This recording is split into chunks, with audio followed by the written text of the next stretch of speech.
One part hypnosis, one part improv, and a whole lot of audience participation. That's the recipe for Hyprov. And I recently chatted with creators and performers Asad Mecci and Colin Mochrie. Colin Mochrie of Whose Line Is It Anyway?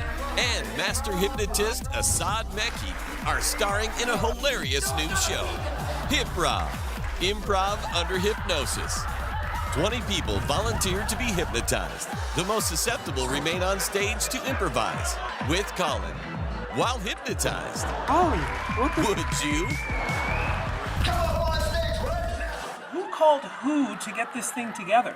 I actually sent an email through Colin's website outlining the concept of combining hypnosis and improv together on stage.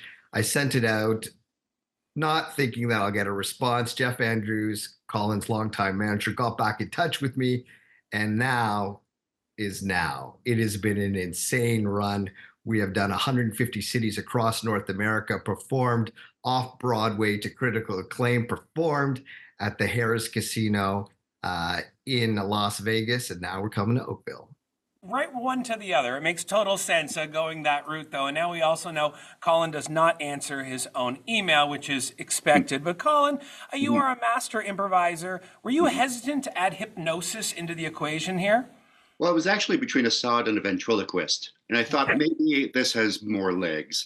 Yeah, I mean, I was intrigued right away. And, you know, I'm at the point now in my career where I worry about getting content.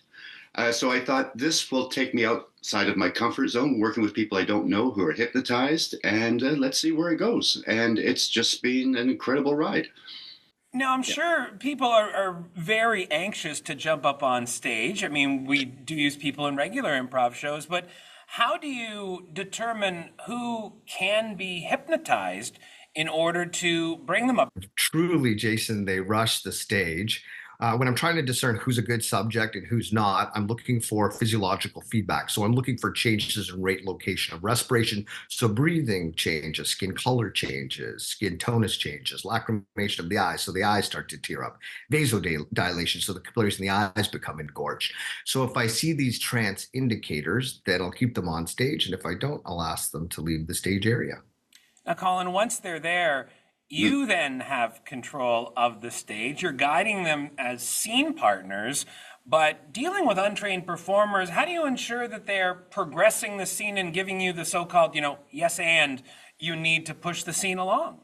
Let me just say, there's no point of during a show where I'm in control. Let's get that clear. These people, they become... Because when they're hypnotized, the part of the brain that says you're going to embarrass yourself, you're not going to be able to say anything funny, that's gone. So they're just immediately reacting to everything Asad and I say.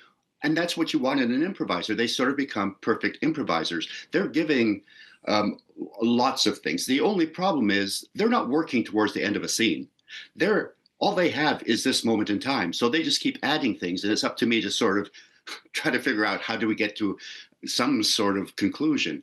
So it makes it exciting for me because I truly have to listen. I can't make assumptions like I do with the Whose Line guys or other improvisers I work with.